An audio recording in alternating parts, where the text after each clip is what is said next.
كل مسؤولين تيجي هالك فردها هو مسؤولين تي حزب الوطني أنا جاي صاحب كي عثمان وحنو نهاي حبناها حزب الوطني وهو وكيل كاه كونيش كدور شوية كقرن كهير قرن waxaanu idinku yeedhnay inaanu idinla socodsiino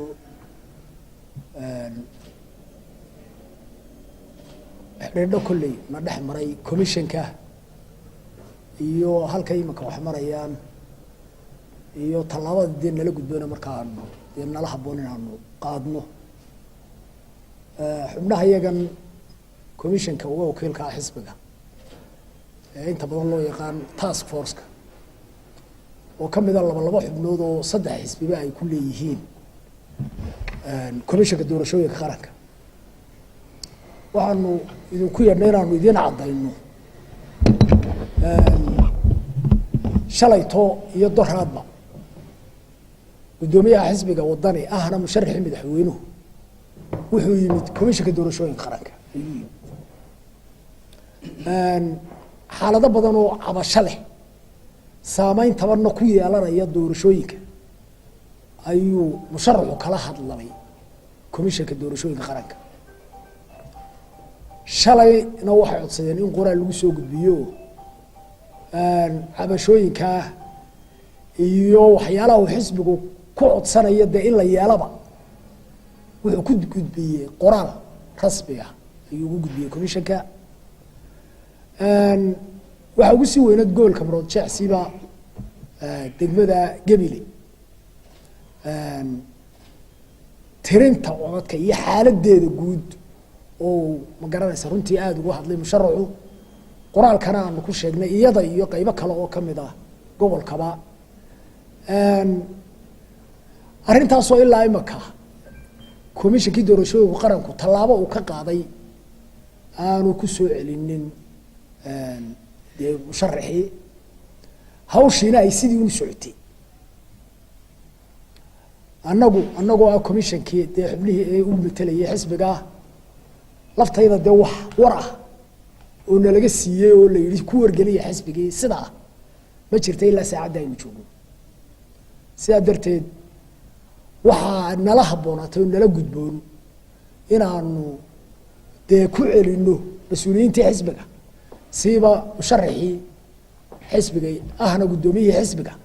inaanu ku celino arrintaasi dee halkay maraysa iyo ilaa imaka inaanaa wax wara dee aanaan ka hayn arrimahan doorashooyinku waa xasaasi haddii arrin laga soo cawdo oo dhaqso wax looga qaban waayo dee wax badan buu saameyn badan buu keenaya cabashadaasi keenaysa haddii dee wax laga qaban waayo ama ha aqbalo ama yuu aqbalin go-aanka uu commissionku arrinkaa ka qaata waxay dee inuu ku soo celiyo musharaxii iyo guddoomiyihii oo uu ku qanciyo maanaa filayn dee in hawshuna iska socoto un laysna ma garanaysaa dee runtii sidaa laysu ma garanaysaa dee ignore gareeyo oo laysu dhegamariyo oo dee aanay arrin soo noqon maanaa filayn sidaa darteed waxaanu caddaynaynaa inaanu dee talada ku celin doono musharaxii madaxweynaha ahna guddoomiyihii xisbiga taladuna dee ay markaa iyaga dee u taallo go-aankay ka qaadan doonaan musharaxu arrimaha aan ka hadlayo ee ma garanaysa cabashada ah aad buu u faahfaahiyey oo uu komishanka doorashooyinka qaranka ugu sharxo ugu balballaadhiyey waxyaalaha uu ka cabanaya iyo waxyaalaha ay keeni karta intaba aad buu runtii ayuu u balballaadhiyey laakiin dee ilaa hadda waxa aanu isleenahay waa laga qabtay nooma muuqdo sidaa darteed dee go-aankaasaanu anaguna haddii alla ku celinaynaa intaasaanu doonaya inaan idiin caddeeyo cismaan nabal wixii uu ku daray isaga bismillahi raxmaan raxiim aanu ku kulano hoolkan waxa weeye doorashada 13 bisha ka qabsoontay November 2017 waddanka Somaliland oo sidii dee caadada ahayd inay waddanka ka qabsato doorasho xor iyo xalaal ah waxaanu aragnaa oo soo baxday commissionkuna ay iska dhaga mariyeen cabashooyin badan oo xisbiga wadani u soo gudbiyay waanay soo kordhayaan mar walba inay doorashadu ka baxday xaydaamkii xor iyo xalaalnimada ahayd inay ka baxday inay ku shubasho baahsani ka dhacday gobollo badan oo waddanka ka mid ah inay ka dhacday sidaa darteed markii aanu codsannay commissionka doorashooyinka aanu ka codsannay in wax laga qabto arrimahaasi oo dib loo eego cabashooyinka oo dib loo jeegareeyo waxyaabaha aanu raadadka aanu hayno waxay kaga jawaabeen aamusnaan sidaa darteed waxaanu hadda laga bilaabo aanu ku wargelinaynaa dhammaan task force-ka inay hakiyaan intaa xisbigu uu talo ka soo saaray annagu waxaan wakiil ka nahay xisbiga shaqaanu wakiil uga nahay haddii ay shaqadii ay u socon weydo si saxa ay u socon weydo go-aanka kama dambaystaa waxaa le xisbiga isagaa go-aan ka gaadhaya musharaxa iyo madaxda xisbiga iyaga ka gaadhaya go-aan laakiin annagu inaanaan shaqada sii wadi karayn unbay tahay inaanu ilantan iyaga ku celinayno iyaguna ay go-aanka kama dambaystaa ay ka gaadhayaan saa darteed laga bilaabo hadda dhammaan task force-ka gobollada iyo degmooyinka waxaanu hakinaynaa saacaddan laga bilaabo ilaa iyo go-aanka xisbigu uu ka soo saarayo inaanu shaqadii joojino waxyaabo badan baa dhacay oo mushkuladaa saa darteed ma sii wadi karno hadda go-aankana xisbigaan ku celinaynaa dhibaatooyinka jira commissionka de waan u gudbinay qoraalaan u gudbinay dacwadooyaan u gudbinay waxaan u gudbinay inay wax ka qabtaan waxaan u gudbinay inay nala eegaan laakiin ilaa iyo imaka wax nalala eegayna ma jirto waxay ka qabteen oo ay noo sheegeenna ma jirto sidaa uu sheegay xuseen uu sheegay saa darteed hadda saasaanu go-aan ku gaadhnay xisbigaana go-aanka kama dambaystaa musharaxa iyo xisbiga ayaa qaadan doona waxyaabaha aanu haynana wax fara badan oo baanu haynaa oo ah inay xuduuddii xaydaamkii sharciga ka baxday waxaa ka mid ah in codadka ku jira dhammaantood ay voger yihiin sanaaduuqda ee xisbiga kulmiye looga codeeyey kani waa buugaag waa buug ay soo daabaceen xisbiga kulmiye uu soo daabacay waa buug waana waxa ku jira sanaaduuqda hadda yaalla hargeysa yaalla berbera yaalla boorama iyo meelo badan oo kaleba yaalla saa darteed waa buuggii codaynta lagu codaynaya xaashadii lagu codaynayay wey kuwaasoo miidhan baa ku jira dhammaan waraaqaha d1ka ah natiijada goobta lagu soo qorayey dhammaantood way iswada khilaafsan yihiin waxyaabahaanu leenahay ha la eego waxyaabahaanu leenahay ha la jeegaray waxyaabahaanu leenahay ha la tiriyo oo dib ha loo eegana taasaa ka mid ah marka saa darteed maadaama anagu howlwadeennadii nahay commissionka uga wakiilka ah xisbiga waxaas markaanu aragnay ee aanu dhacdooyin badan oo kalena aanu hayno insha allahu aan soo bandhigi doono marka ay xilligeeda ku habboonaato ayaanu hakinay waxaananu go-aankama dambaystaana xisbiguna uu haystaa bugaagtan wuu hayaa iyo dhacdooyin badan 1,000 iyo dhowr boqol oo dhacdaanu diiwaan gelinay oo ay commissionku dhagaha ka fureysteen saa darteed doorasho xor iyo xalaal ah uma aragno inay Soomaaliland ka dhacday go-aankama dambaystaana xisbigan ku celin doonaa aad iyo aad baa u mahadsantahay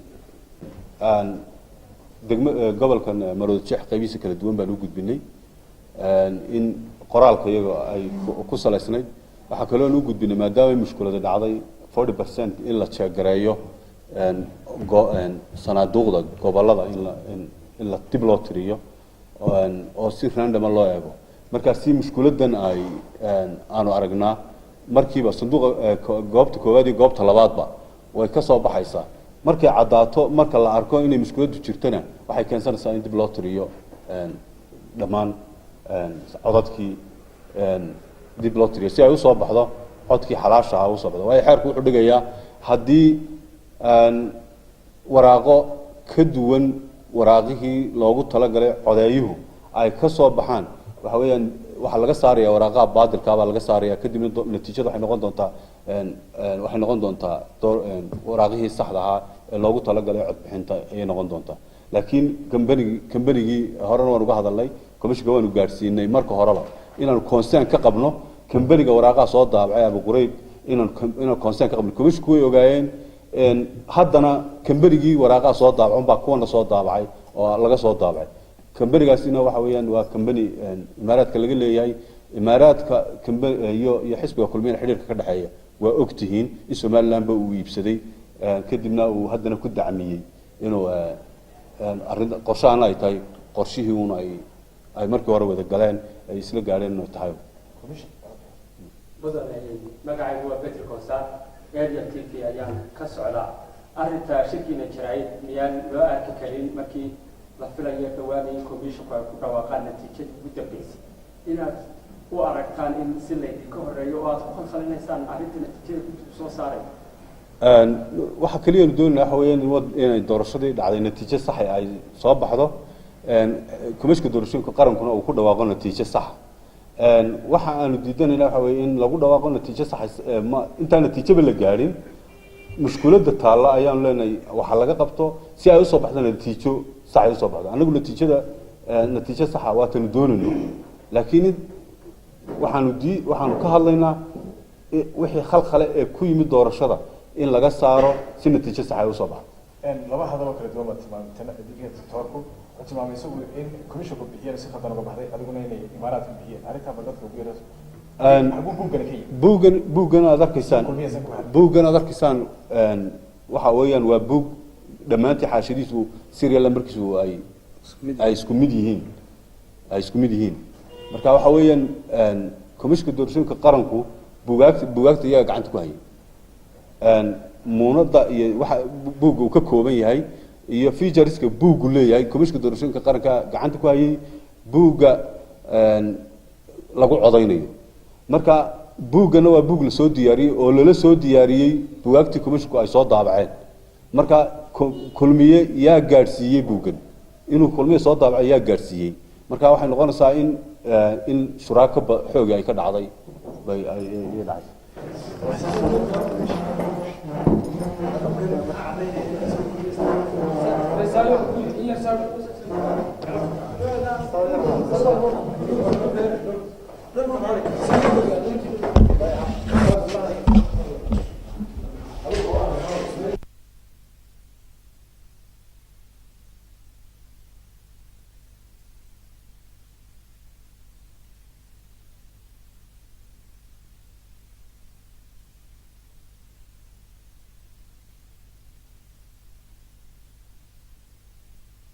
Somaliland inay yaqaanaan magacayga waxa la yiraahdaa Dr. Maxamed Yaasiin Xasan waxaan ahaan jiray wasiirkii hore ee kalluumaysiga iyo dekedaha Somaliland imikana ah la taliyaha gudoomiyaha xisbiga wadani musharaxa madaxweynahana wixii la oran lahaa waxa yidhi asxaabtayda halkan fadhida Xuseen iyo Cismaan wax kale oo dheeraad ah ku daraya ma jiro wadankan waxay ahayd inaynu qabsano doorasho xor oo xalaal ah inaynu qabsano laakiin waxa noo muuqatay dawladdu maadaama ay waqtiyo badan dib u dhigtay doorashooyinka waxa noo muuqday in loo soo diyaar garoobayay in doorashada soo socota si yaro fudud looga badiyo xisbiyada mucaaridka ah waxa noo muuqatay in la soo daabacday waraaqihii lagu codayn lahaa buuggan aad arkaysaan maaha buug forgery waa buug asal ah waa buugaagii lagu codaynayay buug walba page wal oo ku yaala waxa ku taala shaabadii ma sheegayo deegaanka uu ka yimi laakiin waa la heli doonaa page kasta waxa ku yaala shaabadda waxa lagu dhufan karaa buuggan marka qofka cod bixiyay uu galo safka la eega kaadhkiisa qofka ugu dambeeya ee gudoomiyaha goobta ayaa wuxuu u dhiibayaa warqadda hortiisana uu ku shaabadaynaya dabadeedna markaas uu qofku la galayaa saddexdaa goobood ee bannaan xisbiga ucud kulmiye iyo wadani saddexdaa meelood buu meel calaamadinaya meeshii uu doonayay waad aragtaan buuggii waxa lagu shubtay goob kasta oo Somaliland ka mid ah waad ogtiin early mar allaala markii la bilaabay doorashooyinka gobol kasta oo Somaliland ka mid ah xisbiga wadani baa hogaaminayay markii dambe ayay la soo baxeen baxaladan iyo sanaaduuqdii ciidankii baa la adeegsaday commissionkii baa la adeegsaday cid walba waa la adeegsaday waa ka doorashadii Somaliland waana bahal dawladdu ay soo commissionku soo daabacay sida uu gacanta dadweynaha ku galo bahalka dawlad commissionku soo daabacay dee waa wax la isweydiin karo